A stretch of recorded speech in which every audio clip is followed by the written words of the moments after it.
you ever stop evolving.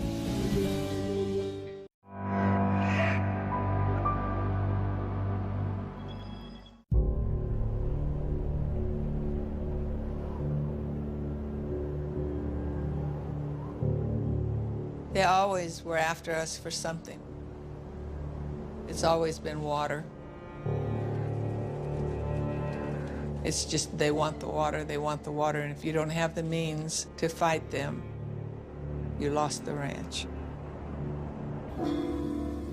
Burns is a quiet town, but on a bitterly cold day, people are gathering to protest.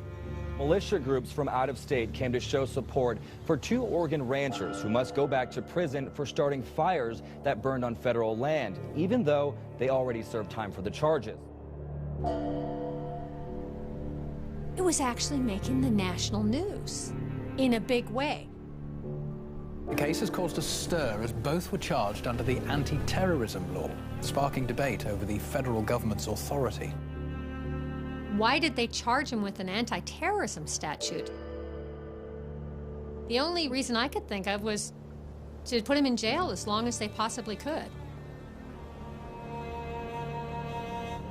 But then everything went crazy. All right, let's take you to Oregon now, where armed protesters have taken over the headquarters of the Malhuer National Wildlife Refuge. Call me an occupier, call me a terrorist, call me a dadgum ignorant redneck. I don't care. I am here for Dwight Hammond, and they had better get out of that prison.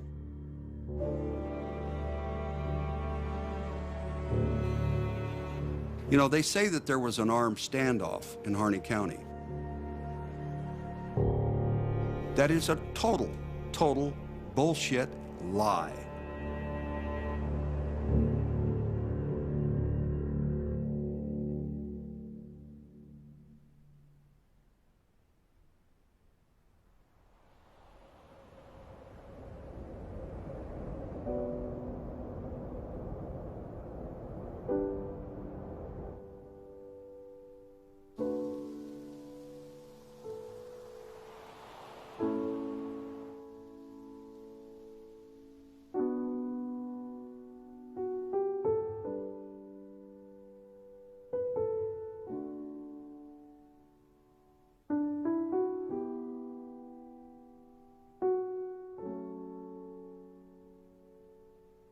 The Hammonds are ranchers in a remarkable place in southern Oregon.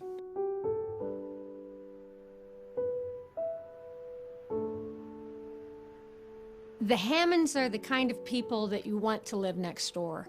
Really, really nice, down-home folks. Dwight is a very soft-spoken man, very kind, helpful. He'll do anything if you ask him to help you out. Steve is active, quiet and soft-spoken like his father, very family-oriented, a very nice human, and a very hard-working human. They're very compassionate people. You can find other ranchers in the community that say, hey, you know, I needed to ship my cattle out and I didn't have any way of shipping them, and the Hammonds showed up with their trucks and hauled my cattle for me. While I was building my log home up on the property that I purchased, they actually came one afternoon with a picnic lunch. And this is 45, 50 miles away. Those are the kind of people the Hammonds are.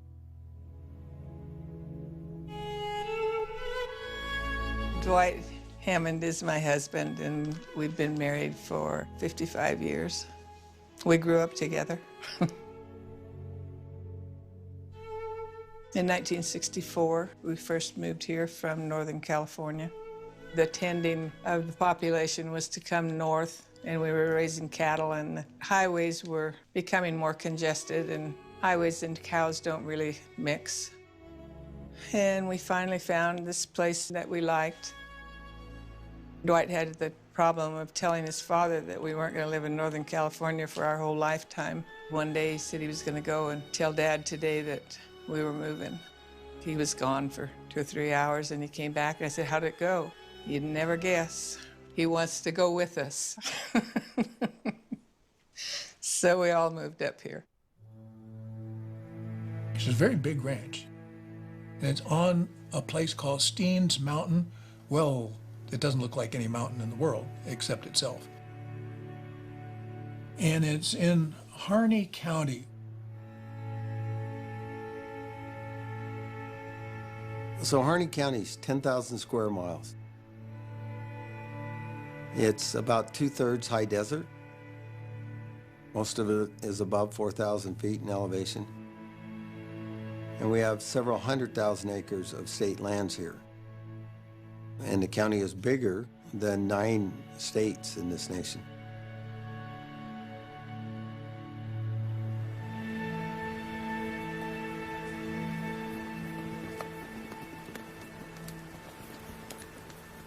Harney County in general is a community made up of small town folks who work hard for a living, ranching families that go back for generations.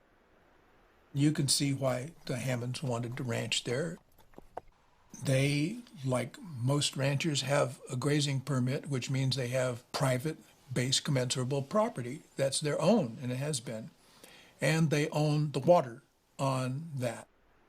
What's known as the Dust Bowl, which is the Hammonds' property, there's a drainage that comes off of the mountain that actually has quite a bit of water. Our ranch is special in that the water comes up on our ranch. The laws are in the state of Oregon, if it comes up on your ranch, you can use it until it goes off. You use the water or you lose it.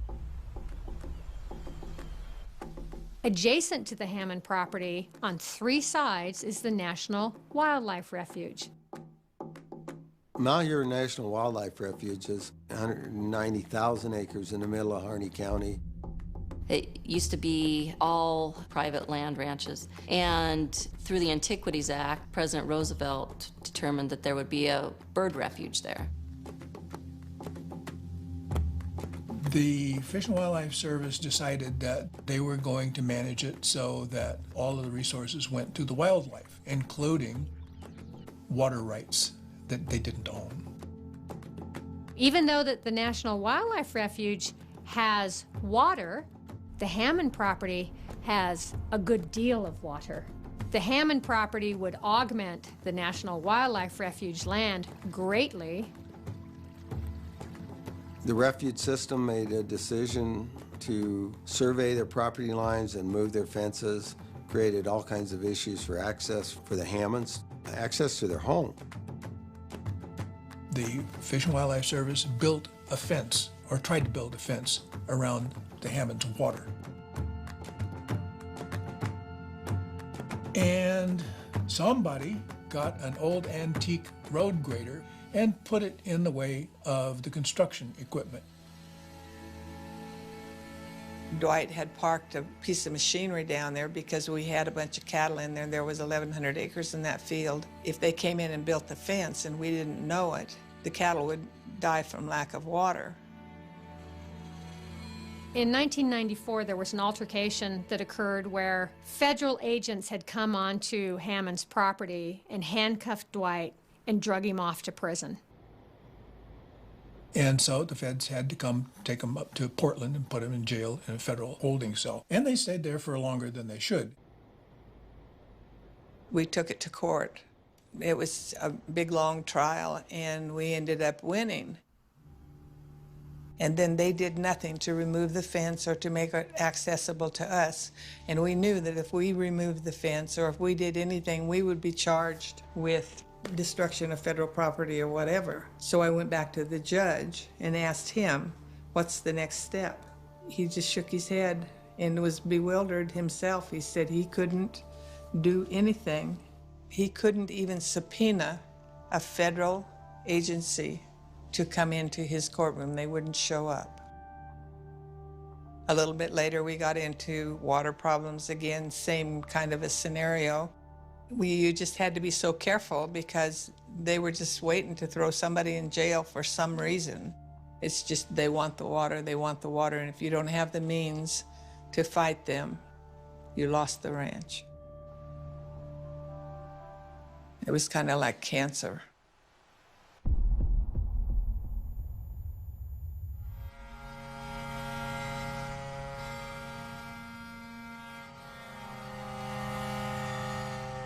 They called us to Salem and threw a 19-count indictment over 18 years, I believe, for setting every fire that they didn't have already tagged to somebody else.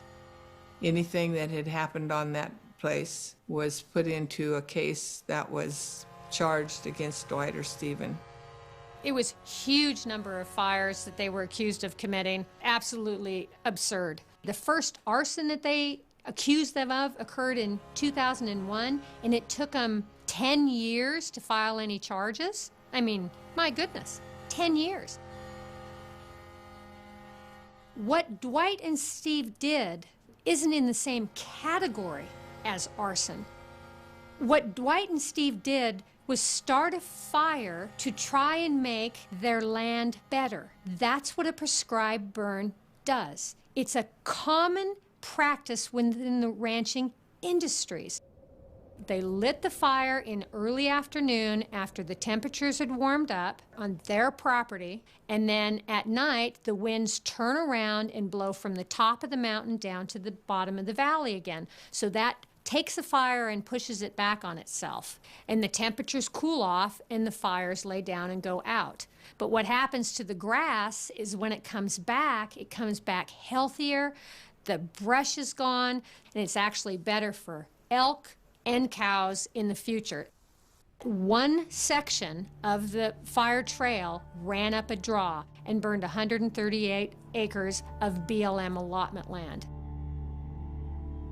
138 acres is huge if you consider it in a highly dense populated city, but out here there's hundreds of thousands of acres where you have uninterrupted views, really nothing, just wide open spaces. So 138 acres is just this ridge top here and a little bit of that finger over there.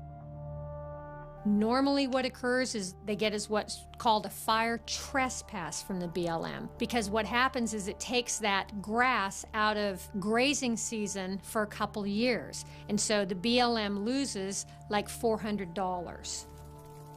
It is not against the law anywhere in the United States to manage a prescribed burn. Then the next fires were a series of fires that occurred in 2006. The 2006 fires, when those occurred, it was a lightning storm beyond lightning storm. There were like 1,700 lightning strikes. The whole goddamn mountain was on fire. Steve calls the BLM to find out if there was a fire burning up on Moon Hill. Sure enough, there is a fire. Well, that's where all their winter feed is. So what Steve did was start a back burn.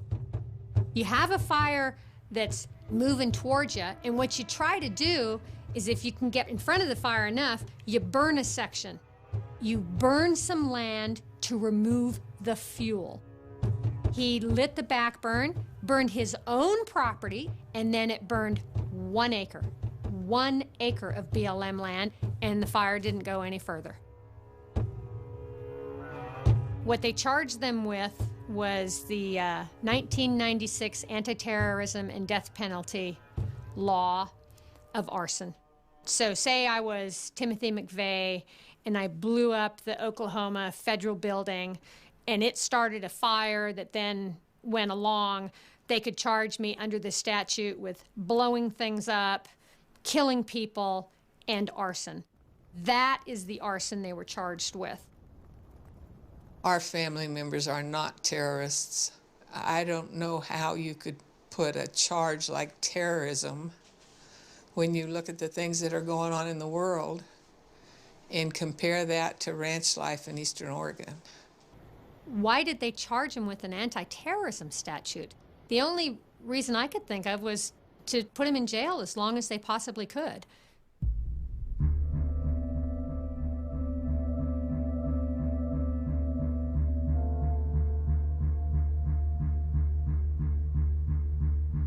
Including opening and closing statements, the trial took 8 days. The 2 fires that they were found guilty of were the 2 fires that they had admitted to starting. The 2001 prescribed burn that got away from them onto their allotment land for 138 acres, and then the 2006 fire that Steve had lit to protect their winter feed.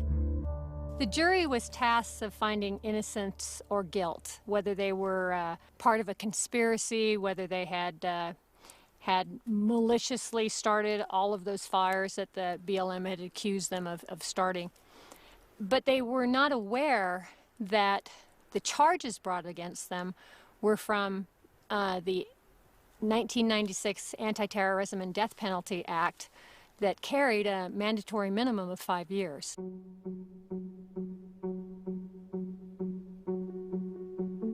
What's a mandatory minimum sentence? If, for example, you are convicted of kidnapping in the first degree, you're going to go to prison for 90 months. And because it's a mandatory minimum, you're going to do every minute of those 90 months. You're not going to get paroled out early. You get a 90-month sentence, you're going to do 90 months.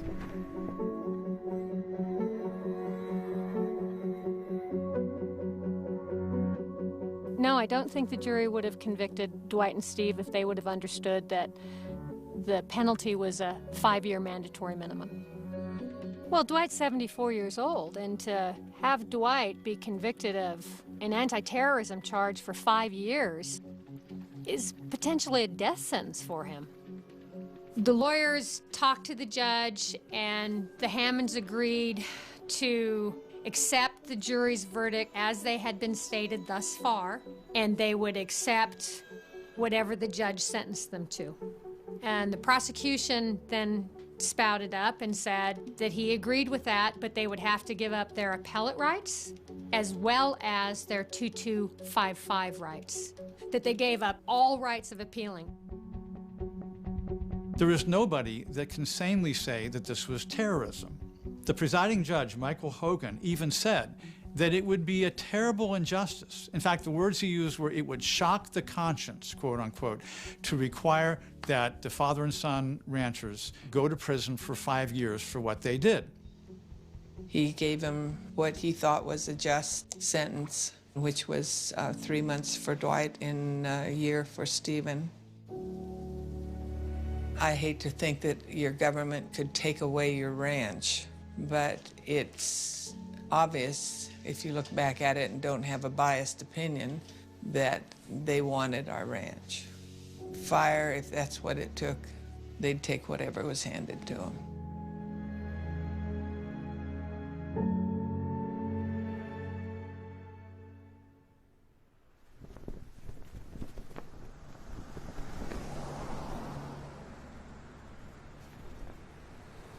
When there were new states coming in, there was what was called public land. Now, it meant something in those days. It doesn't anymore. But what it meant then was it was for sale to the public. Come to Ohio and buy this section of land and pay us not much, and it's yours. We need the population. We need to settle this new state. They made it easy. But there was a trick. Every new state had to sign a compact in what's called an enabling act that would enable you to vote and become a state with the federal government, that all of the citizens of this new state now and forever disclaim all right and title to the unappropriated lands of this new state. That meant that the states didn't own the land except for the part that had already been bought. If it was private property already, the federal government didn't bother about that. They did bother about the stuff that was left. The meaning of public land had changed. It just meant not something you could buy as time went on. It meant something that the federal government owned. What is the government going to do with this land that's supposed to be public? The Southwest might seem a lonely place, big and barren, of not much use, an empty wasteland. But it does grow grass, and from that grass flows one of America's greatest production lines, the cattle of the beef industry. They began to see that some of this land was not going to be used by settlers. It was too arid, it was not fertile, and so the Taylor Grazing Act allowed for ranchers to go on public lands, raise their cattle or sheep, and pay the federal government some minimum amount.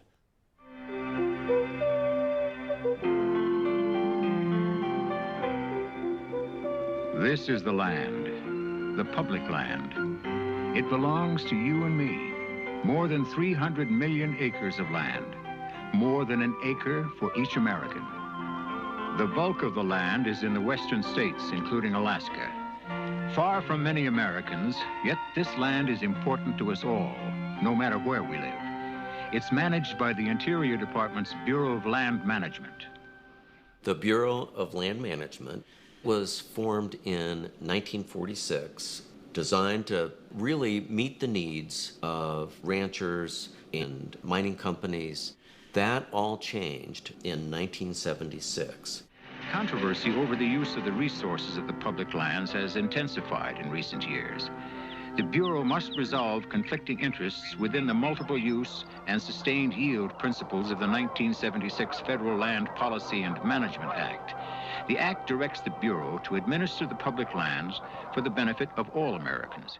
With FLPMA, the federal government said, from now on, the public domain lands that are managed by the Bureau of Land Management will be managed in a multiple use philosophy.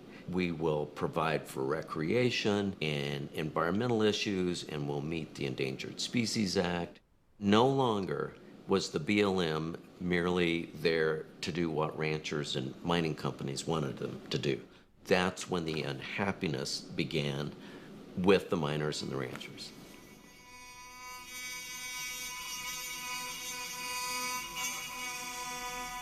Story that has captured national headlines and is continuing to stir controversy in a rural part of southern Nevada. The root of the issue is a 20-year-long battle between a farmer and the federal government. Rancher Cliven Bundy has refused to pay grazing rights for his cattle that roam the public land surrounding his 160-acre farm. But the BLM considers the animals as trespass cattle, and since Bundy will not pay $1 million in grazing fees accrued over the years, officials have now hired cowboys and helicopters to round those cattle up. In the Bunkerville situation, to my understanding, the Bundy family had been ranching in that part of Nevada before BLM became an agency. And when BLM was formed, the deal was they would improve grazing lands and improve water for cattle. As time moved on, the deal changed. And it was no longer about improving grazing and water rights. It was about the restriction and access to those lands, which those ranchers generationally had relied on. My rights are all older than BLM even existed, but my rights were created through beneficial use, and so beneficial use means we use the forage and the water from the very first pioneers come here. Bundy had an argument that he had a grandfathered right to graze on that land because he was doing it for the last 140 years. Grazing allotment requires a permit, and there is a fee attached to that permit. Mr. Bundy decided he was not going to pay those grazing permits. He thought he had no duty to pay for a grazing permit because he had everything that the permit required. He had private commensurable property, which is what the law of the permit says. You have to have that. Well, he did. And he had to have water. And if memory serves, he had adjudicated water rights where he had the water. And so he figured, why should I pay the feds for that right? Now, the feds will tell you what the answer is, and that is because we say so. When you don't pay your grazing permit, it's just like if you rent an apartment and you don't pay your rent, you get evicted. Federal rangers stood with tasers ready and dogs poised to go on the attack. What'd they do, Ammon? They tased me twice. Tased ya? These protesters came within inches of law enforcement trying to get the BLM to leave this section of public land. We're sick of you being here. The Bundy family says they're willing to put themselves in danger, not just for cattle, but essentially their livelihood. They claim federal rangers are killing their cattle in the process of rounding them up. In 2014, they came down upon my family and put us under siege and threatened that they were going to kill us, that this would be another Waco or Ruby Ridge, in their own words, if we resisted in any way.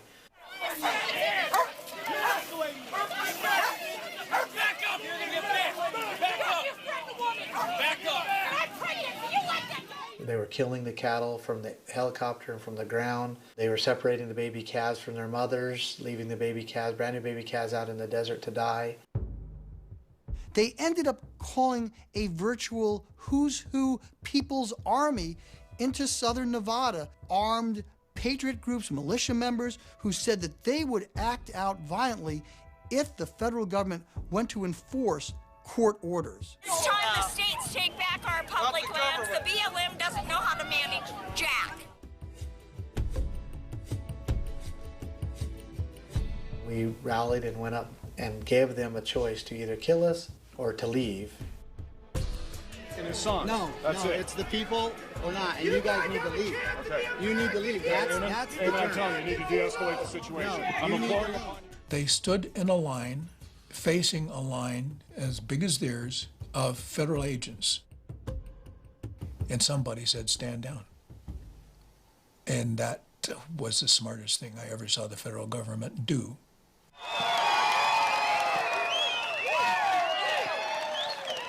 The West has now been won!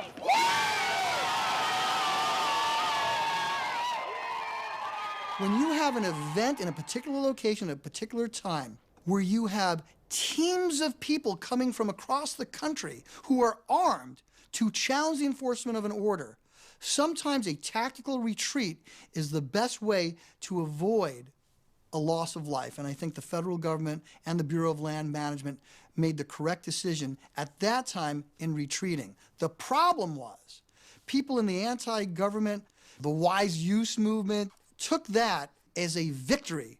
And what it did was cause the rhetoric to rise to a level where they were looking for other Bunkervilles to take place in different parts of the West.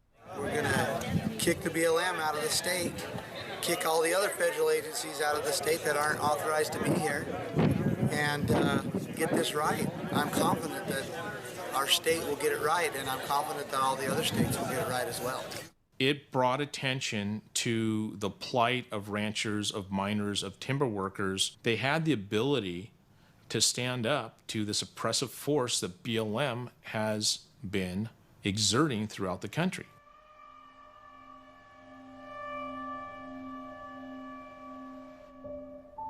So when the judge sentenced them, he said it would be cruel and unusual if I demanded that they spend the 5-year minimum in prison for 140 acres. He said that. So he sentenced Dwight to 3 months and Stephen to 1 year and 1 day. Dwight and Stephen did their time. They came home. After they came home, the U.S. federal government decided to pursue the mandatory minimum. The sentencing judge at that time deviated from what the law allowed as far as sentencing guidelines went. The prosecution filed an appeal on the decision, and that appeal went to the Ninth Circuit Court. The Ninth Circuit Court said the original sitting judge did not have the authority to not give the mandatory minimum. Judges absolutely have no authority when it comes to sentencing. They just, it says mandatory minimum, so that's what you got to give. We thought, no, this can't, no way, we've been through all this stuff, and everybody said mandatory minimum under this charge is 5 years. That's where the Hammonds, I think, really didn't understand the implications that if they gave up their right to appeal, they thought that the prosecution wouldn't have any rights to appeal either, and that wasn't the case. The Hammonds were resentenced, and they reported to prison on January 4th. Double jeopardy is a circumstance where you cannot be tried twice for the same charge. The Hammonds were not tried twice. What happened was the Court of Appeals sent the case back to the trial court and said, you will do it right. You will sentence them according to the law. The judge made a legal error, and the Court of Appeals corrected it, and that's why the Hammonds are back in prison now. It's not double jeopardy. Why should they pay for the judiciary system making a mistake? I think if you serve your time, you served your time. we are supposed to have a fair and balanced justice system. You know, sending a 74-year-old rancher back to prison after he served his sentence in entirety is not an American value. It's unjust. I think the judge that made that decision should be sanctioned. I still think that today. He violated the very rules that he was obligated to defend. The rule was pretty plain, and I don't know what a mandatory minimum is, but we've had a bunch of attorneys sitting there for I don't know how many days, and all of them know what it is. And I can't believe that this is what's going to come down at us, that they've already served their time. That part of your life was over with. Well, that's not the case if the government's after you.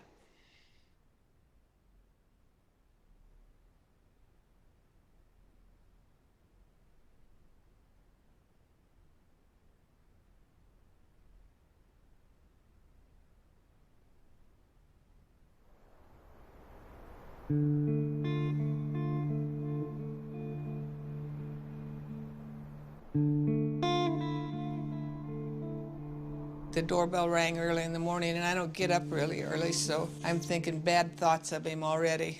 I answered the door, and he said that he was Ammon Bundy, and he asked me if I was Mrs. Hammond, and I said, yeah, and he said, I'd like to talk to you.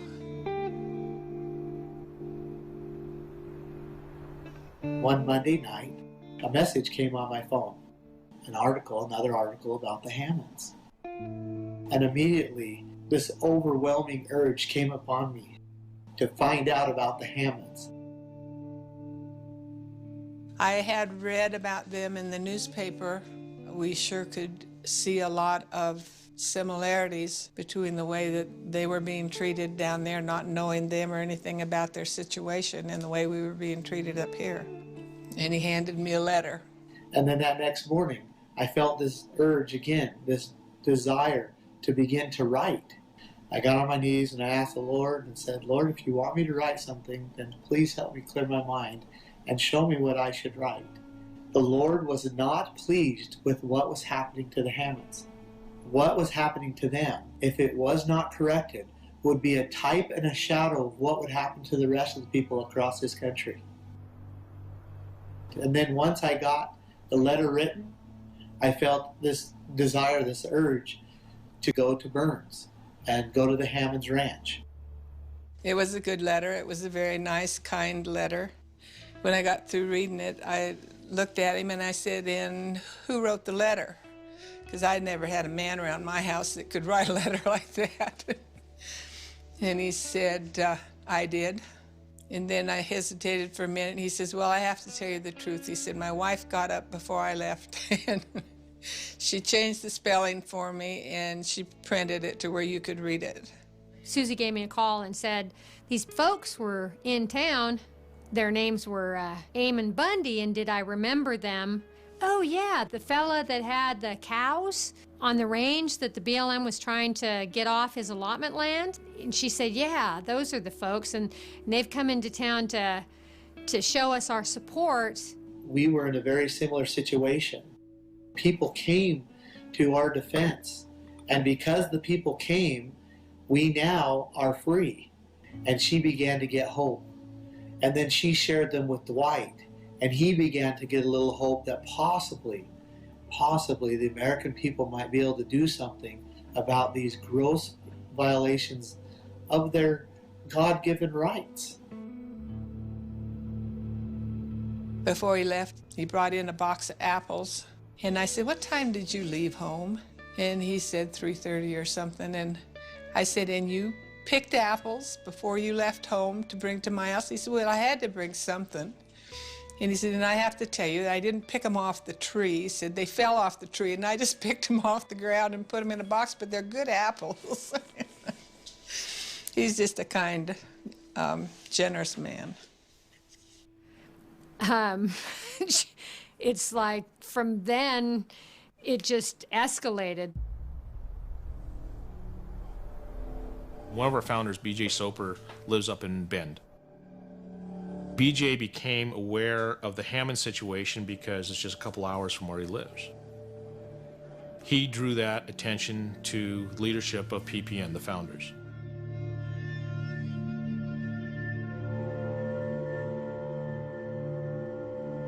We all traveled to Burns and sat down with the Hammond family, interviewed them, and then we went over and we sat down with Sheriff Ward. That was when I first met Ammon Bundy. Ammon and I did not see eye to eye on some of the methodology and tactics and things that he was discussing. He was a little more aggressive in his stance. What the Bundys had wanted the Hammonds to do was to not turn themselves in. They wanted the Hammonds, they wanted the sheriff actually to protect the Hammonds and not let the federal marshals take them. They flat out told me, either you tell the federal government these people are not going back to prison, or we're going to bring thousands of people to town and do that for you. The Harney County Sheriff is certainly not going to go and interfere with another jurisdiction's result in a criminal case. He has no basis to do that. He has no right to do that. You've got a lawful and binding sentence. We can't pick and choose who should serve their jail sentences and who shouldn't. So the Hammonds said, absolutely not. We are going to turn ourselves in, we are going to follow the law, and we can't have anything to do with that. The sheriff ignores us for weeks, and basically he will not stand. So then we go to the commissioners, we say, hey, look, we need you to put an evidential hearing board together so that you can expose these corruptions that are going on and make sure that this doesn't happen so it doesn't set a precedence. They went to the county commissioners, and I was openly smiling and kind of picking on my two county commissioners. Hey, guys, sure glad he's coming to see you and not me. Eventually, he came into this office and gave me about a 10-minute tirade on the Constitution. And I said, Mr. Bundy, thank you for your perspective, and I'd like to tell you what my perspective is on the Constitution and the one I think is correct. And he said, I'm not interested, and walked out of here. At that point, PPN was fact-finding. We wanted to make sure what was happening in the Hammonds was factual and accurate. We wanted to have the opportunity to get the sheriff and local law enforcement perspective on it. We all left there with, okay, we will probably have a support rally, and we scheduled, PPN scheduled a support rally for the Hammonds in December. Hey guys, what's up? Blaine Cooper. I'm in Burns, Oregon, and we're here to support the Hammonds. Now, Joe's going to give you a little information about what's going on out here. Joe? Basically, where we're standing right now, this is a call out, an alert to all patriots, constitutionalists, militias, and good Americans who believe in the Constitution. We are doing a patriot convoy in Burns, Oregon. Militia groups from out of state came to show support for two Oregon ranchers who must go back to prison for starting fires that burned on federal land, even though they already served time for the charges. I believe there was roughly around 400 people. They call themselves patriot groups. Idaho 3% was involved, the Central Oregon Constitutional Guard. There's an umbrella group called the Pacific Patriots. I was concerned that these people were going to come in here and they were going to ransack downtown and tear things up. The rally was put on very professionally. We were told right off the bat there will be no radical behavior, you know. They were going to throw pennies out on the sidewalk at the sheriff's office. Some protesters also blame the Harney County Sheriff for not protecting the residents of the county from the federal government. They threw pennies onto the sidewalk in front of Sheriff David Ward's office. Threw I don't know how many dollars worth of pennies at my windows and doors out here. And I read somewhere on the internet that was to signify the sheriff selling out his citizens. Nothing that went on with the Hammonds as it relates to the arson case that they got resentenced on had anything to do with the Harney County Circuit Court or the sheriff. You got to be a special kind of dedicated to come and demonstrate in front of an empty building, because it was a Saturday, they were going to come and do this thing that had no connection with the underlying problem in January when it's, 8 degrees outside. More than 100 carrying signs and flags. Go Hammonds! Yeah! Marching in a convoy to the rancher's home. But they're here. To show their support. The most humbling experience that anybody could have. I'd been trying to get it in the news media for months. I'd been writing Fox, I'd been writing ABC, NBC, you name it. I tried to get online and send them notes and letters and stuff, and can you please, you know, report on this? Can you please report on this? And then all of a sudden the Bundys show up and, oh, baby. Dwight says it feels like a life sentence at his age. This makes it over for me. Not very happy about that. But then everything went crazy. We got back to Safeway, and Ammon got up and he said, well, the fairgrounds is rented for anybody that wants to go out there, but we're going to go make a hard stand. Anybody that wants to go with us can. Anybody that doesn't want to, that's fine too. What in the hell is going on? But those that understand that they came to make a hard stand, those that know what's going on here and have seen it for many, many, many, many years, those who are ready to actually do something about it, I'm asking you to follow me and go to the Malhuer National Wildlife Refuge. And we're going to make a hard stand. Now, there are already agents on the roads that have blocked the road. And they do not want us to go out there. And we're going to go out there anyway. People started approaching me going, hey, Ammon's going out the refuge. I'm like, what are you talking about? Why? He says he's going to take it over. We received a 911 call from somebody who had been in the vehicles with them and said, hey, a bunch of guys just jumped out, you know, took over the refuge, and they're going through military style, clearing these rooms, and he got scared and left and reported it. The county clerk called me and said, boy, did you hear Bundy just took over the refuge? And I thought he was kidding. And the community at that point, which was incredibly supportive, completely 180s and turns very upset and hostile. And so we're trying to give them guidance on how they can take steps to have their voice heard in the local government. And now we've got the refuge being occupied.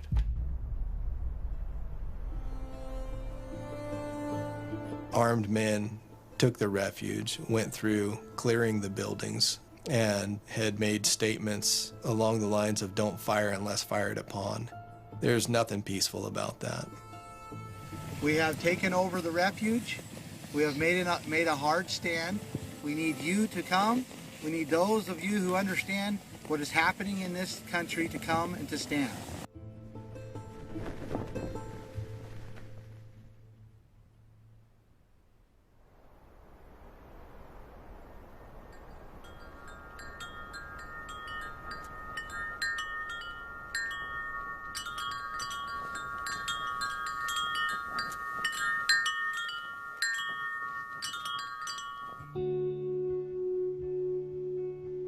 I was 33. I was single. I had 3 children of my own at the time, and I met him at a church dance. Everyone took a partner in a circle, and as the bell rang throughout the music, then you would change partners. I thought, oh my gosh, that cute cowboy is never going to get around to me. There's quite a few couples in this circle. Lo and behold, the dance ended with him as my last partner. That was our first meeting. After that, he asked me out, and 14 days later, we were married.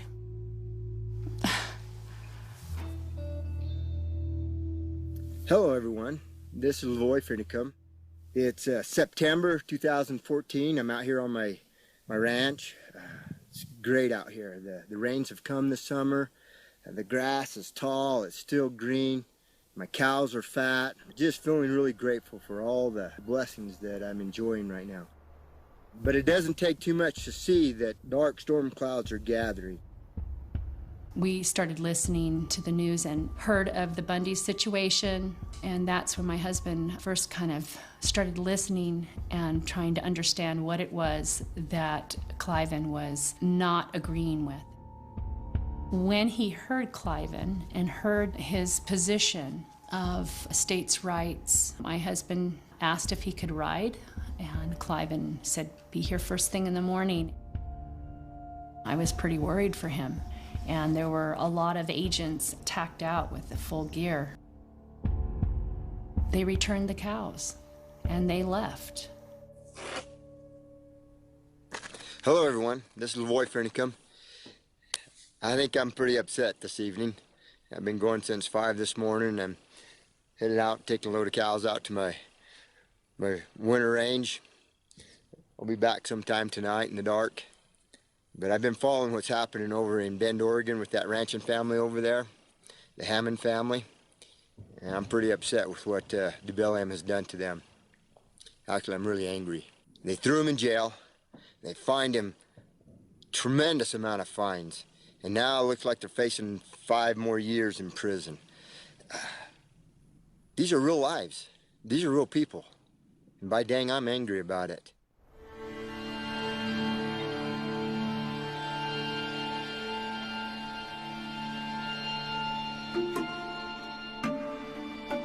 A call came in and asked if he wanted to go up to Burns to attend the rally. He packed a backpack with an overnight set of clothes, and he left that evening. During the end part of the rally, Ammon approached them with the idea of going to Malhuer. Malhuer, I'm doing this for my kids. I have 20 grandkids, daughters and sons. I want them to be free. We'll uphold the Constitution. We'll return these resources to the people. It belongs to the people of Harney County, these good folks. And so I'll stand here with my friends. All right, let's take you to Oregon now, where armed protesters have taken over the headquarters of the Malhuer National Wildlife Refuge. They're calling on other so-called American patriots to join them and stand up against the government in Washington. It just didn't make sense to me. I'd only met Ammon one time. I didn't know what he was trying to prove or could prove or why he went out there in the middle of the winter. The militias say they're not ruling out resorting to violence either if police try to remove them from the federal premises.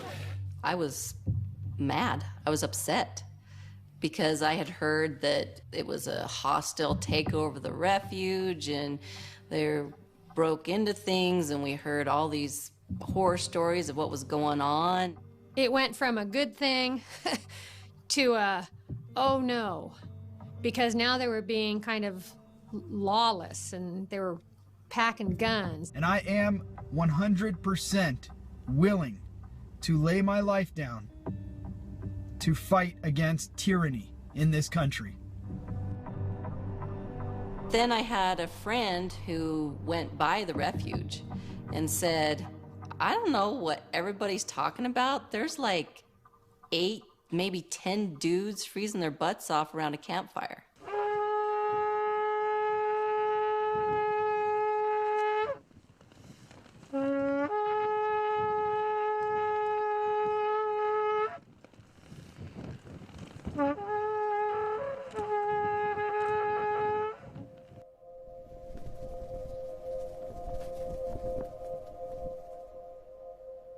The buildings were all unlocked. The keys were there for them. There was no one there. Just said open to the public, you know, and that was it. We kind of started realizing what was really going on, that it wasn't this big military type operation, that it was more of a sit-in, an occupation.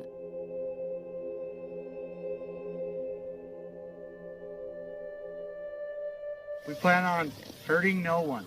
We're only restoring freedom, liberties, so that these good people can use their lands and resources again. And that is why we're here.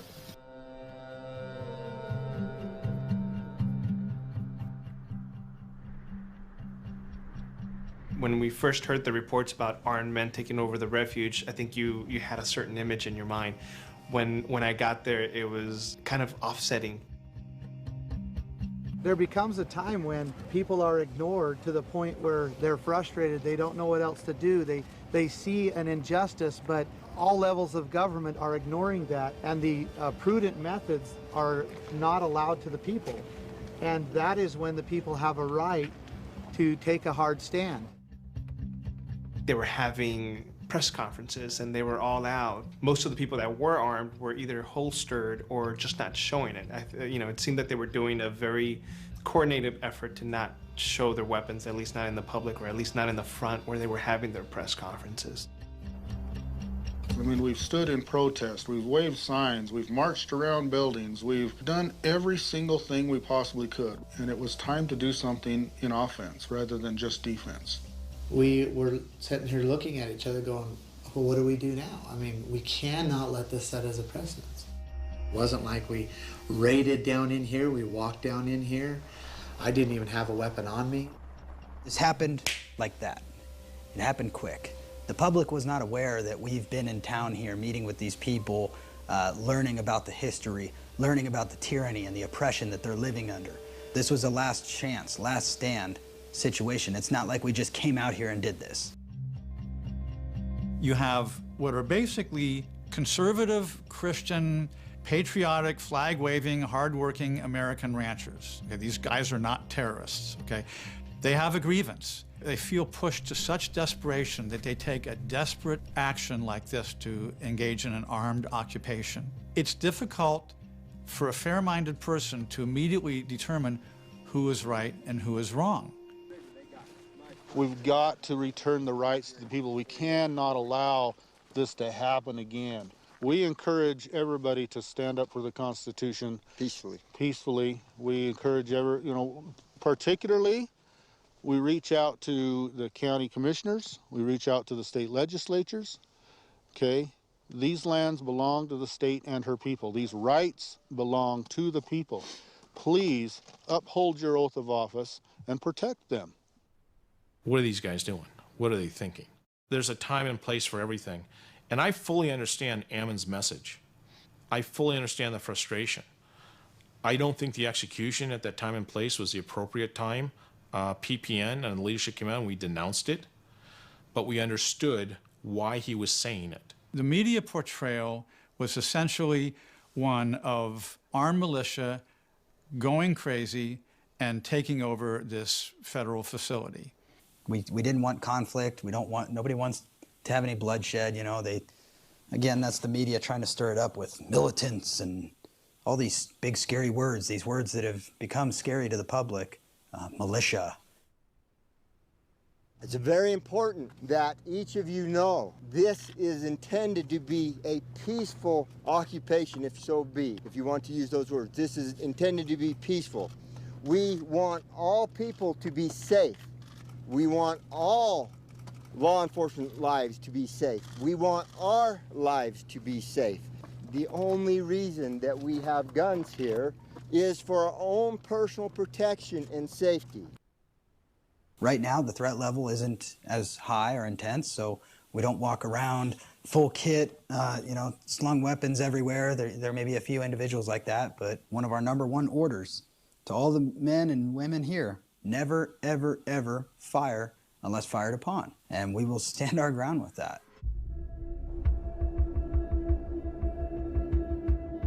We are calling out at this time because of intel that we have received from a solid source that the FBI is indeed planning on moving on us, if you will.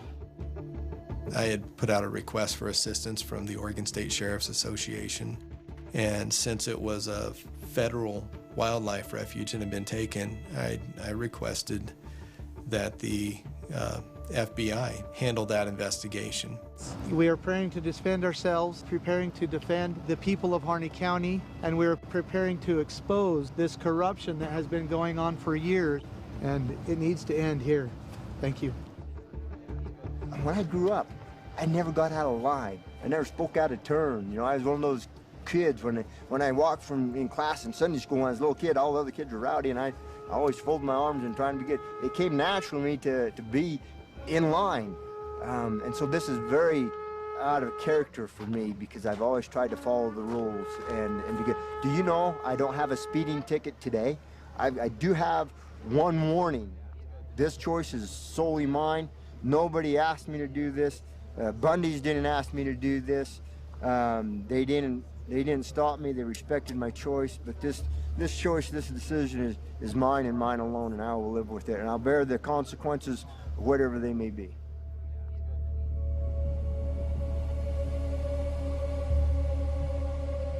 I was stunned at the escalation of FBI presence.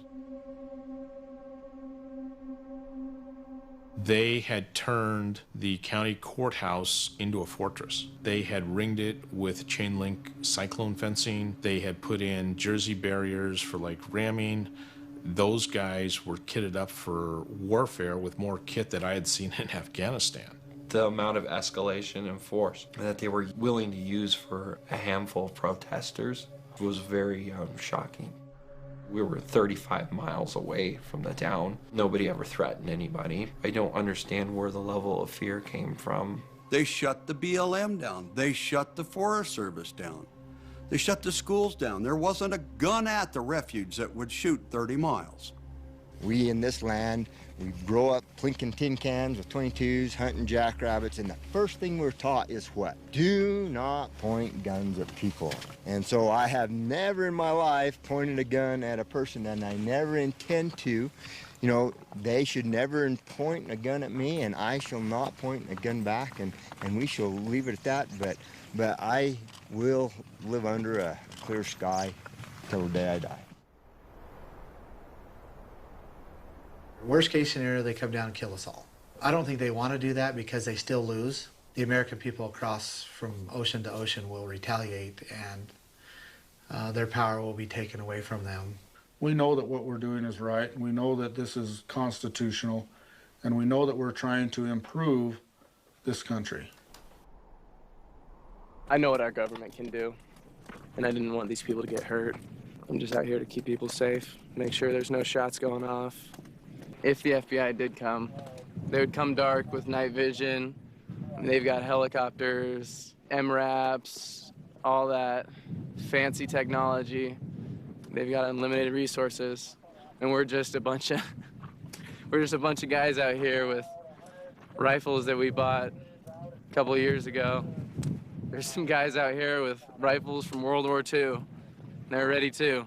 They've only got 5 shots, but they're ready. I have a feeling if the FBI did come here, that nobody would be leaving alive. With the escalation of FBI presence, it became very concerning that they were going to try and go after these guys violently. And so the decision was made that PPN would take a neutral position. We would not endorse, support, or other, but it became Ammon, you guys stay on the refuge, government, FBI guys, you stay on your side of the line. Keep the separation here. You two have issues you want to discuss and work out. Your civil disobedience, drawing attention to land use, they can do that. Keep your distance.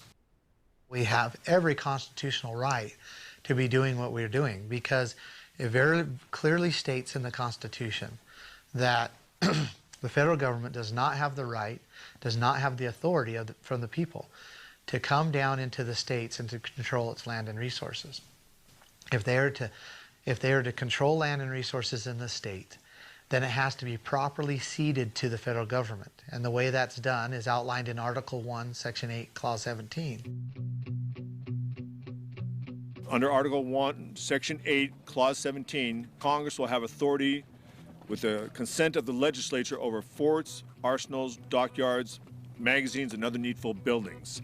That's all they can have as far as places in the state of Oregon. This whole reserve here is unconstitutional, and the states have to, well, of course, right now the militias are stepping up to take this land back from the federal government and giving it to the states. There is a federal central power called the federal government that says that they own and control 1/3 of the landmass of this country. Now, they have complete legislative power. A man just sitting behind the desk can write a statute that has the force and effect of law. If I or the rancher gets contrary with that, there is a ranger, a BLM ranger, that is armed with a gun that enforces that statute.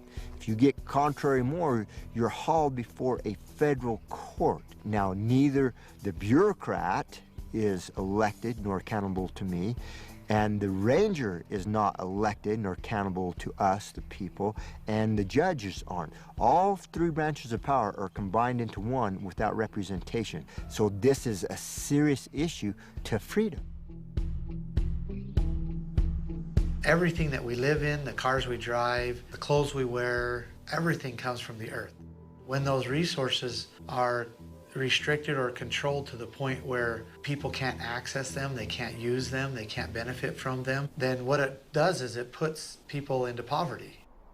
A perfect example of that is Harney County. At one time, Harney County was the wealthiest county in the state, and now it's the poorest county in the state, and it is directly connected with the federal government coming in and controlling its land and resources. Well, these are the best of times to come on down to Hines.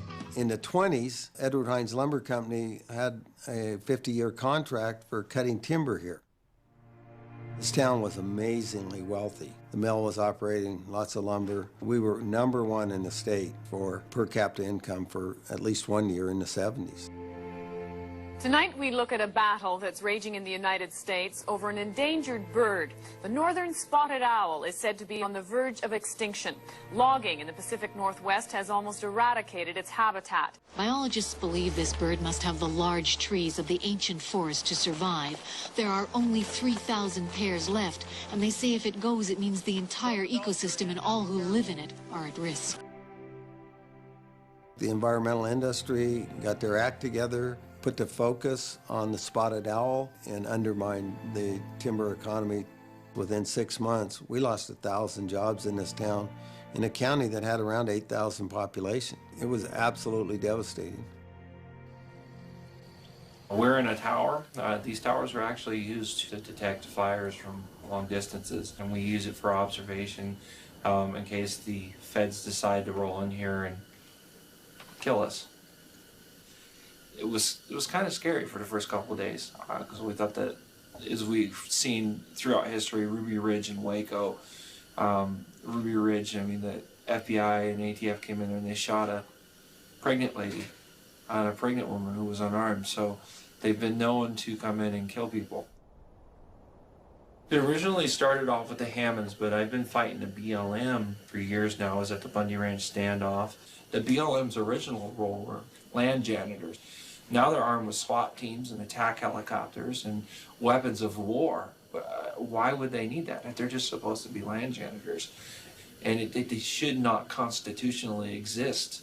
The goal of this occupation is, one, to get clemency for the Hammonds. We'd like them out of prison. And also we'd like to see the control of these lands go back to their rightful owners and just give back into the hands of the people of Harney County. They are oppressed in the highest order. They're so afraid to speak out because if they speak out, they're afraid that the BLM and other entities are going to steal their grazing permits and everything else, which is actually a grazing right. We have a situation in this county where the Bureau of Land Management, the Fish and Wildlife Service, have teamed up and taken hundreds of thousands of acres away from the people. It has brought wealth and power to these government officials and put the people in duress and put them in poverty. It is acts like this that expose the true problem. So this argument evolved into, we're going to take this and we're going to give it back to the ranchers. You can't set the precedence that it's okay to just go take something over and say, we're going to decide who this goes to. The Constitution of the United States does not allow the federal government to own land. This land will go back to the people of Harney County, and they will be able to use the land and resources for their benefit. There are a lot of people who will tell you the federal government can only own small things like forts and docks and all kinds of military things. The Constitution does say that. It's talking about a part of the Constitution that was making provision for a new capital for the United States, and the provision was that they could pay whatever states they took the land from, no more than 10 square miles, and that they would make provisions for the docks and the magazines for ammunition and other military forts. Well, that was to defend the nation's capital, which had not yet been established, and that was just something in the Constitution to make provision that it could be created. They were just talking about what's now Washington, D.C. That's it.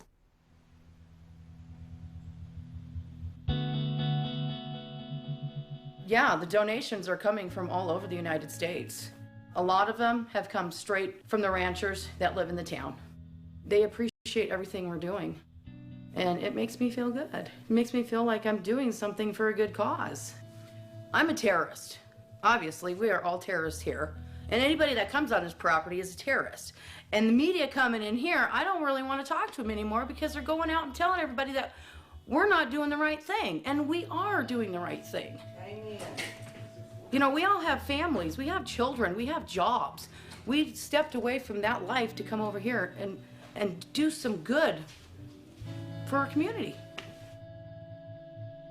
These people deserve better than this. Our government should know better than this. They have no feelings, no compassion for anybody in this country at all anymore. They're not representing us whatsoever. My reason for being out here with a straw broke the camel's back was the fact that the media trying to make it play out that the Hammonds were, are some kind of domestic terrorist. I mean, this is a 74-year-old man. He knows he goes to prison for another 4 years. He ain't coming back out to see his family again. Over 139 acres that burn up. Us patriots go through such bullshit the American public has no idea. We're pro-Constitution, the Constitution of the United States. We are pro-government. We're not anti-government. We are against people that are in power, that abuse their power in government, that do not follow the Constitution. It doesn't matter how many there are that are for us or how many there are against us, even if there's just one person that's being terrorized or forced to live in oppression, then we need to step in and we need to help lift them up and build them up. There's one of our founding father quotes that says, it does not take a majority to prevail, but rather an irate, tireless minority, keen on setting the brush fires of freedom in the minds of men. And that's what we're facing right now.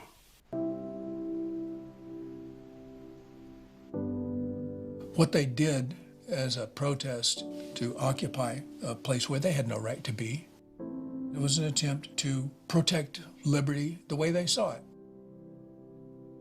The way they saw it happened to be not according to the law and not even according to history. The only solution if you don't like the law is to change the law. You have two choices. One of them is through the democratic process and the other one is through revolution. When you've got an army bigger and better than the United States, let me know. Federal government, go home. Take care of federal things. Secure our borders. Protect our nations. Keep commerce regular. And just a couple other things. Get the heck out of Dodge and leave the rest for the state and the counties to take care of. Let the people be free. It's high time, dadgummit. Get out of town. You cannot go to war against the federal government. This is not 240 years ago. There is no group of armed militiamen that can go up against the awesome power of the federal government. It ain't gonna happen. Best case scenario is that the people of the county stand and take claim of their own rights, meaning they stop paying the federal government to manage their rights. They stop entering into contracts that take their constitutional rights away. Once that is done and recognized, we want to see the Hammonds freed.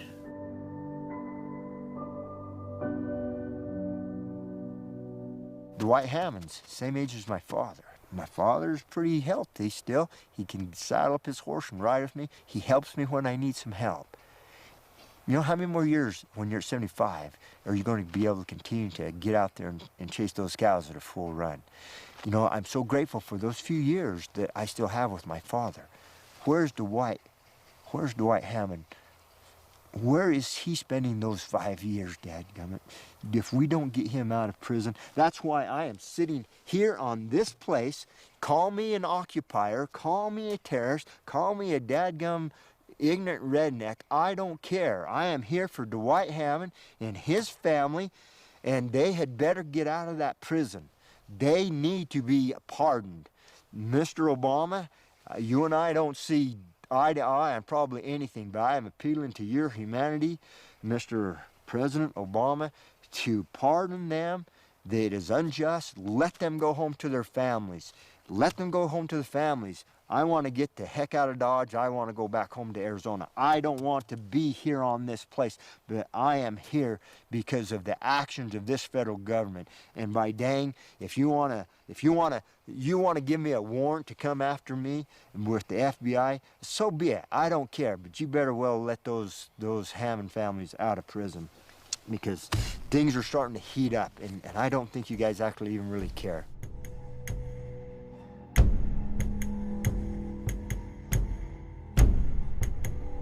There was no communication. Ammon wasn't talking to the county wasn't talking to Ammon. And so that became a concern. Is you're sitting on the refuge, you're sitting in the courthouse, and the FBI is sitting in the schoolhouse, and they all are not communicating or talking to each other. So we arranged for Ammon and Sheriff Ward to meet on that road, have a discussion, and Sheriff Ward offered, I'll drive you to the county line. And we're like, that's it? Standing side by side, Sheriff Dave Ward and protest leader Ammon Bundy talked about ending the armed takeover of the wildlife refuge. A Bundy associate wanted to talk about land rights and grievances. I'm not here to talk about all that. I'm here to talk about offering you guys the opportunity to leave the county peacefully, get back to your families. We pose no threat to the community whatsoever at all. It's time to get the schools open, let your community get back to living. We do not pose a threat. And that's what I'm asking for. But that can be done without us leaving. At the time that I offered them the opportunity to leave and to escort them out of the state, there was a lot of different components, things going on behind the scenes there. The federal side of the House was more on board with, resolving the situation. So no charges had been filed federally, rather than charging these people locally and keeping them here.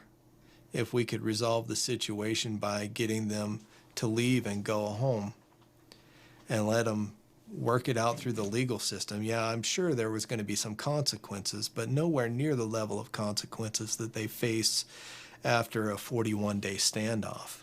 I want to help you guys get out of here. I'll get you a safe escort out. We're getting ignored again, Sheriff. Sheriff. I didn't come to argue. I just came to I'm not offer you either. guys peaceful resolution. Okay. So I appreciate it. Once they rejected that offer and said, we're staying here, I knew that they were going to force us to deal with them. Giving in to an armed criminal takeover, well, it's just not going to work. There came a point where people had to be taken into custody.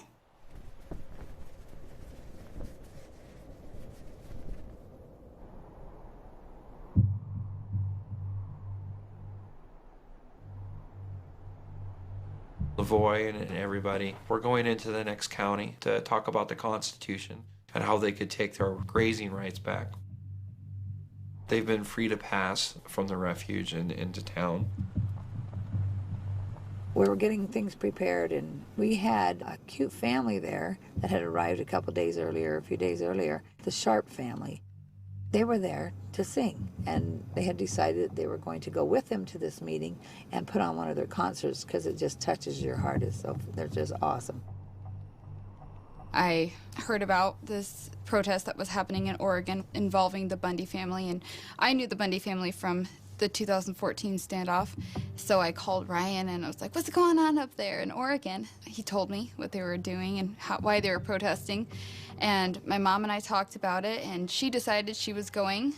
We were a singing family, and that was a big part of our lives, especially when we went to the Bundy Ranch. Our biggest reason for going there was to sing to everybody, and when we went to Oregon, my mom's purpose for bringing the children there was to sing to the people and sing to the FBI and just try to bring some peace and bring some happiness to a situation that was a little bit scary.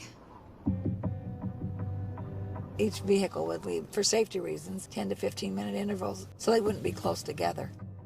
The family had left, and the oldest daughter, who had just arrived the day before, wasn't ready. I was supposed to be leaving with my family, and I was not ready to go, so I stayed behind, and I was going to leave with the next group that was leaving at 3:30, which would be the Bundys and Lavoy Finicum.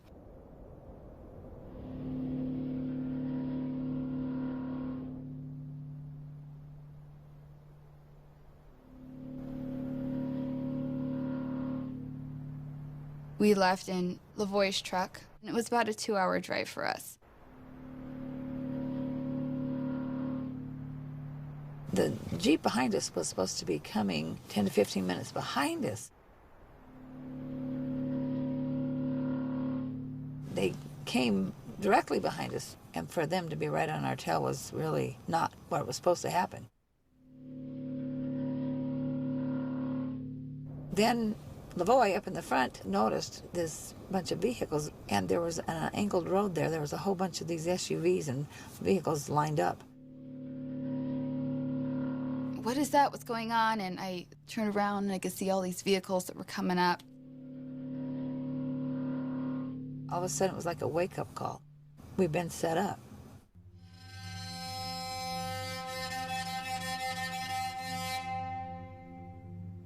So we just saw vehicles coming up behind us. We could hear their sirens and see their lights, and we could see them pull the Jeep over. And Lavoie kept saying, "We've got to get to the sheriff. We've got to get to the sheriff." And that's in Grant County. We knew that he would protect us. They started shouting to turn the vehicle off and put your hands out the window. And Lavoie didn't turn the vehicle off, but he put his hands out the window in his head, and he said, are you police? He said, "We're going to the next county to talk to the sheriff." "I'm going to meet the sheriff. The sheriff is waiting for us. So you do as you damn well please. But I'm not going anywhere. Here I am, right there. Right there, put a bullet through it. You understand? I'm going to go meet the sheriff. You back down or you kill me now. Go ahead, put the bullet through me." I can see on top of his hat is a red laser. I'm worried that they're gonna shoot him. All right, send the woman out now.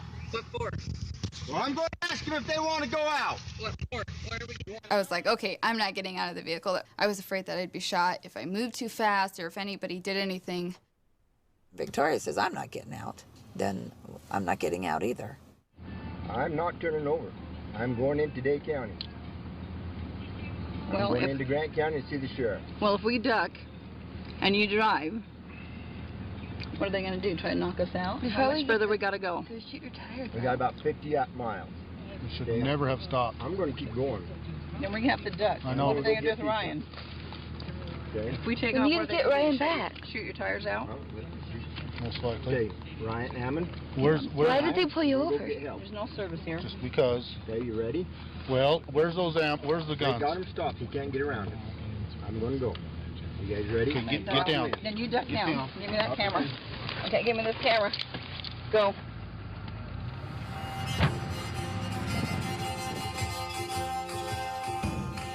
And I looked out and I could see one vehicle behind us pursuing. Keep going. Okay, what about Ammon and those guys? We can't get around him. I'm going to go get help. Okay.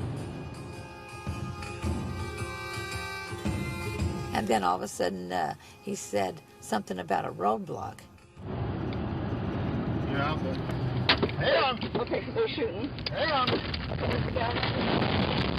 Okay, we're here. Go ahead and shoot me. Damn! Trying to. Stay down, stay down. Stay down. Stay down. Stay down. Damn it. Are they shooting him? Did they shoot him? You assholes. Oh my God! Okay. I just hear a bunch of shots all at once, and he fell. I started shouting that I was an EMT. I was trying to get up, trying to get out. Is he dead? Don't get out. I'm an EMT! Stop it. Are you hit? No, hold on, don't do anything. Hey, they're shooting. Don't do anything. The door is shut. Where the hell is Lavoie? Down. I can't see. Shut up. Stay down, Ryan. Oh, God! Stay down. Stay down. Oh, shit. They didn't want us to get out, whoever was shooting at us. Then the next thing we knew, this blue smoke stuff started coming from the front seats towards us, and it hit my nose, and I couldn't breathe. I felt like I was choking. I'm taking some. Keep down. Oh, shit. Stop! Please! Stop! Yes. Ah! That's ridiculous. Because you're stupid. God. Please. Are you going to kill all of us? Keep us safe. Father, please. Do I get up? No, don't get up. Please. God. Please keep us safe. Okay, they got lasers still on us. They got lasers still on us. Lavoie got out. I think they've killed Lavoie. They just shot gas rounds into the car. We're hunkered down in here trying not to get shot. Right then, I think was the scariest moment for me because I thought that we were all going to die. I thought about my family, and I thought about the things that mattered in life to me, and I just thought we were all going to die. This location. I surrender! Can we just surrender? Okay, open the left door. Let's get out. Okay! That's you, Ryan. I don't know if you could get out. You get out first. Let her in first. Let her out first. You go first. You go first. Please don't shoot me! I started shouting, "We surrender, we surrender." And I finally heard someone shout back, "Send out the male first." So Ryan got out, and while I was standing there, they said, "Stay right there, stay with your hands where we can see them." And I could see Lavoie laying in the snow, and I could just tell that he was dead. I could see men in camouflage and in black standing between the trees. And it seemed like so many of them. They yell at me to come, and I'm getting out of the car with your hands up, of course. They're all dressed in military gear or whatever, these green outfits, and they're like snipers. They have all these long guns, all these guns. They have all these rifles. Victoria and I were yelling at the men, "You guys are all part of murder. You just murdered a man in cold blood." She says, "I almost died today." And I said, "Yeah, Victoria, you're 18 years old, and you're going to remember this moment for the rest of your life." I don't know. A lot of people tell me that I shouldn't have been through that at that age.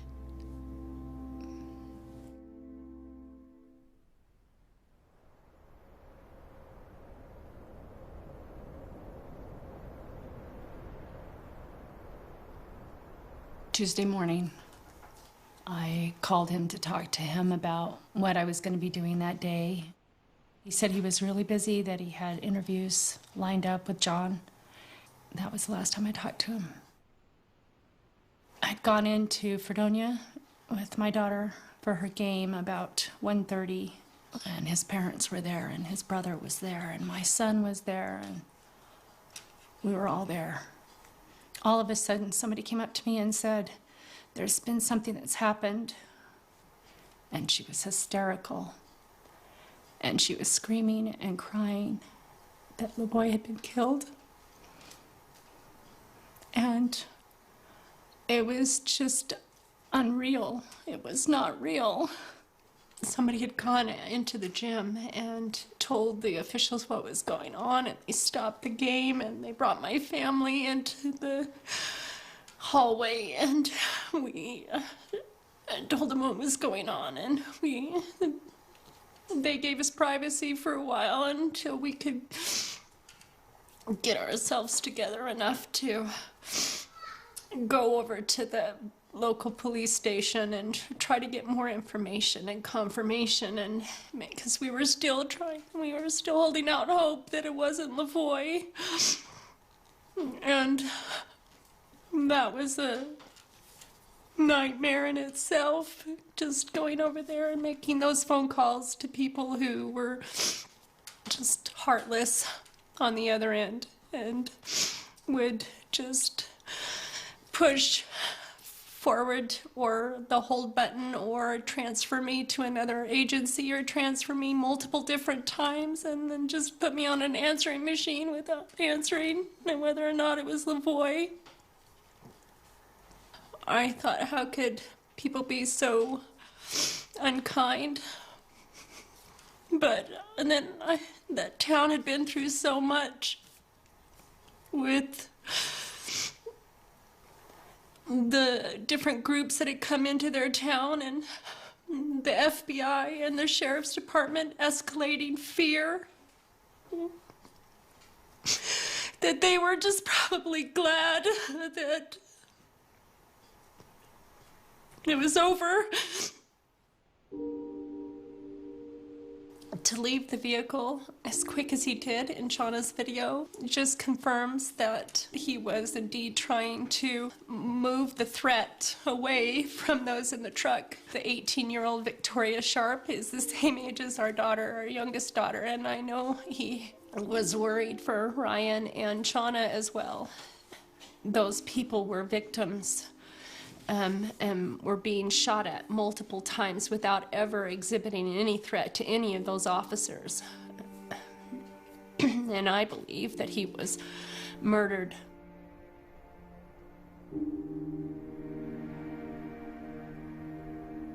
I can't imagine anything that could be bad enough that would be made better by the death of a man like LaVoy Finicum.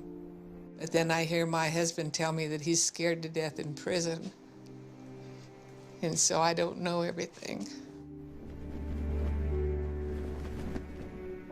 He was shot in the back without a gun in his hand.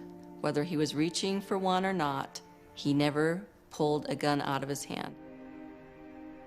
I think they expected to shoot someone that day. I mean, they shot at the vehicle before he got out. They shot at all of us, really. Then he got out and he definitely drew their attention away from us. His whole conviction was to protect us. And I know that he was running away from the vehicle so that he would draw the fire and they wouldn't fire upon us. I don't think that he was murdered. LaVoy reached toward his pocket, if I remember correctly, at least 3 times. I had an investigation done and an autopsy done myself. I picked up his body, I took it to the medical examiner, so I know that he was shot in the back 3 times, and I know that those exit wounds came and exited on the left side, and that is where he is reaching each time. But his hands go back up in the air multiple times as he reaches for a shot. He goes back up and his hand is empty again. He did not go for a weapon, or he would have had the weapon in his hand.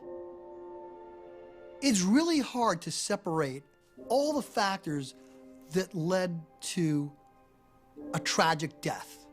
At the end of the day, LaVoy Finicum was the one who had the last best opportunity to prevent violence.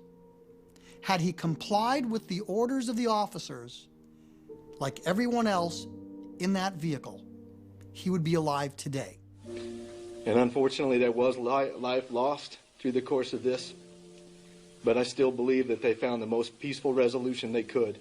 I had asked these folks to go home. It's been said many times that you could have taken them into custody here or here or here. There were a lot of opportunities, yes, but no safe opportunities to take somebody into custody after statements had been made that they weren't willing to be taken into custody. If there was a failure somewhere in trying to resolve this, it would be that loss of life.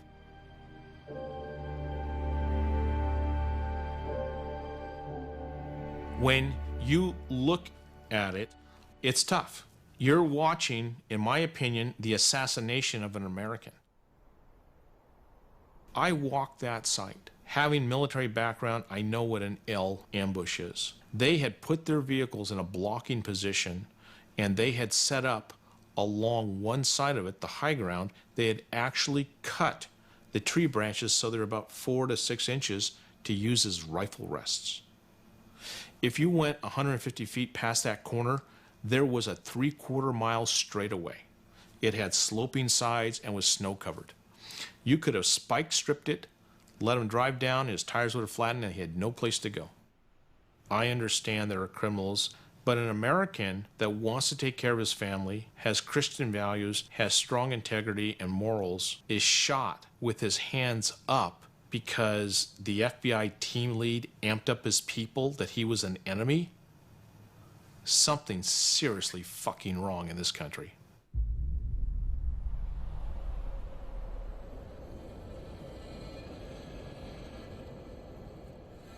After Mr. Finicum lost his life, we were able to get a blockade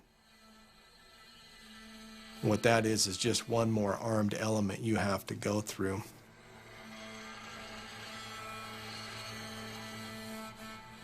Usually, as in most military operations, when the leadership's gone, the rest of the thing falls apart. Proved to be true.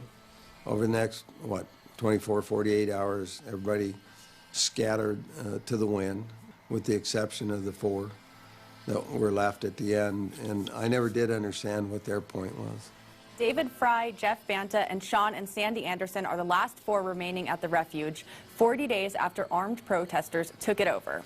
The FBI, local and state police cleared out after a standoff at the Malhuer National Wildlife Refuge came to an end. About 9:40 this morning, 3 occupiers surrendered to police and were taken into custody. A 4th, the final protester, refused to leave, but supporters, including evangelist Franklin Graham and a Nevada lawmaker, convinced him to surrender, and he did after a simple request. He ate a cookie, asked everyone to say hallelujah. When they said hallelujah, he came out.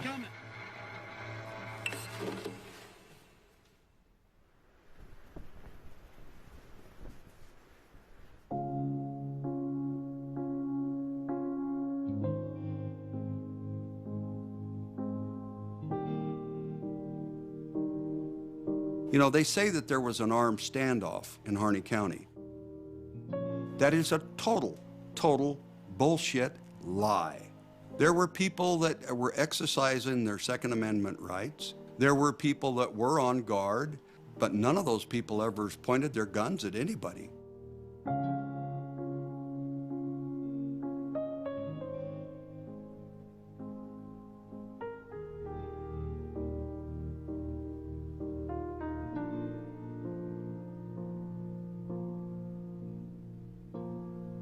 I miss him. I miss him a great deal. I'm learning to do everything that he used to do. When you are a married couple, you're a team, and you each have your own little areas of responsibility, and you count on each other. Was I angry at the Bundys? Oh no. I've only caught myself being angry a couple of times, and I've quickly brought that into check. I know that what he did, he believed in. And I see him as a hero, not a martyr. I forgive those who have killed him.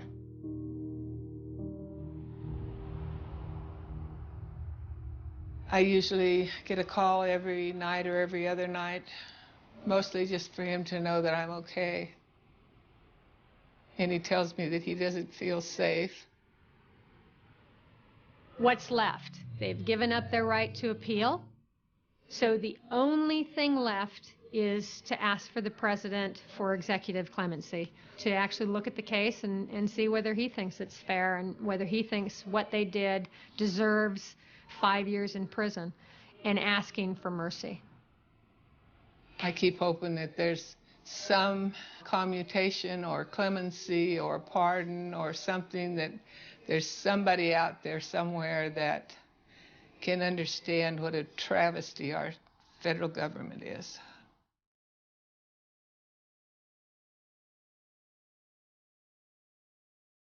These were my brothers and my friends. They're locked up, and one of them's dead.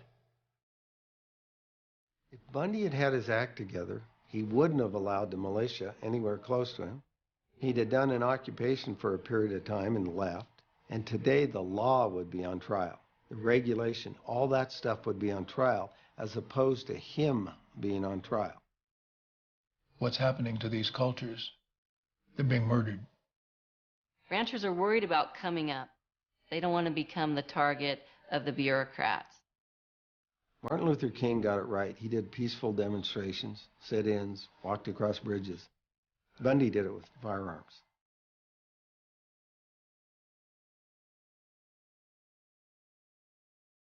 I want to make something clear here. We will see other standoffs. The overall majority of this movement is peaceful, but there are extremely dangerous threads which, when the time comes, will yield towards confrontation as opposed to reason.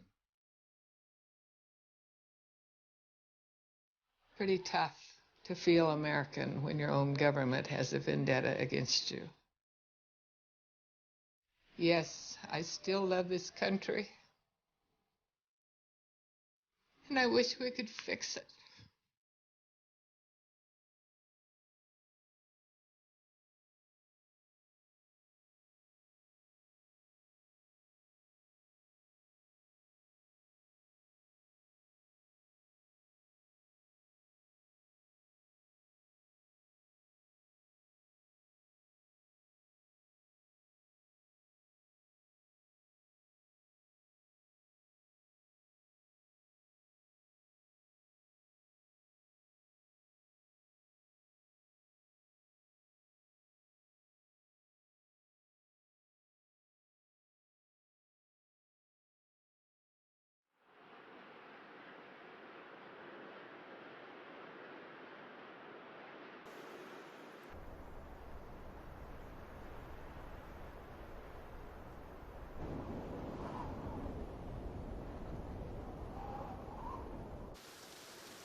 The first and most important